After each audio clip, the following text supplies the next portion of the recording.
হয়েছিল 2009 থেকে এই 15.5 বছরের ফ্যাসিবাদী শাসনে অসংখ্য শহীদ, গুম হয়ে যাওয়া পরিবার আর নির্যাতিত মানুষের রক্তের উপরে দাঁড়ায় আছি আমরা।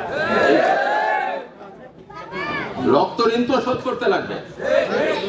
এই শ্রমিক, কৃষক, শ্রমজীবী মানুষ, ছাত্ররা যে জীবন দিল, তারা যে অত্যাচারিত হইল, তাদের কাজের ব্যবস্থা করতে হবে না? এই লক্ষ্য নিয়েই এই অন্তর্বর্তীকালীন সরকার চেষ্টা করছে। আর সেই চেষ্টারই অংশ হিসাবে আমরা সেই নাটোর থেকে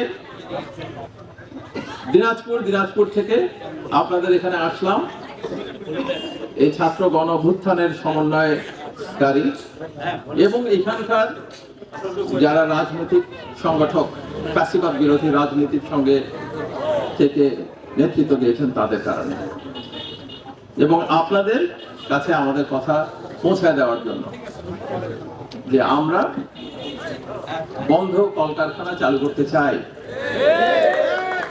আমরা চালু করতে চাই ক্রমান্বয়ে সমস্ত বন্ধ কলকারখানা, এবং নতুন নতুন যেন উদ্যোগ শুরু হয় সেটার চেষ্টা করতে চাই। আমরা সেই লক্ষ্যেই কাজ করছি। কালকেই চালু হবে, পরশুই চালু হবে, এরকম বক্তব্য আমরা দিতে পারি না।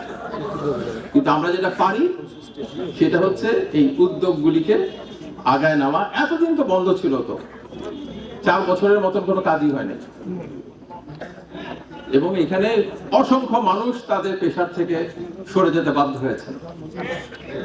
তাদেরকে আবার পেশায় ফিরে আনা, তাদেরকে উন্নত মানের বীজ দেওয়া, তাদেরকে তাদের মজুরি যেন আখের মজুরিটা ঠিক মতো পান এবং যৌক্তিক পান, সেটার ব্যবস্থা করা।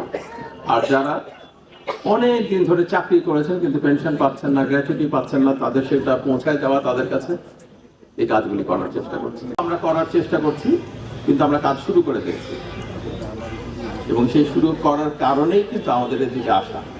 আপনারা বিশ্বাস রাখেন, ইনশাল্লাহ আমরা সেটা করতে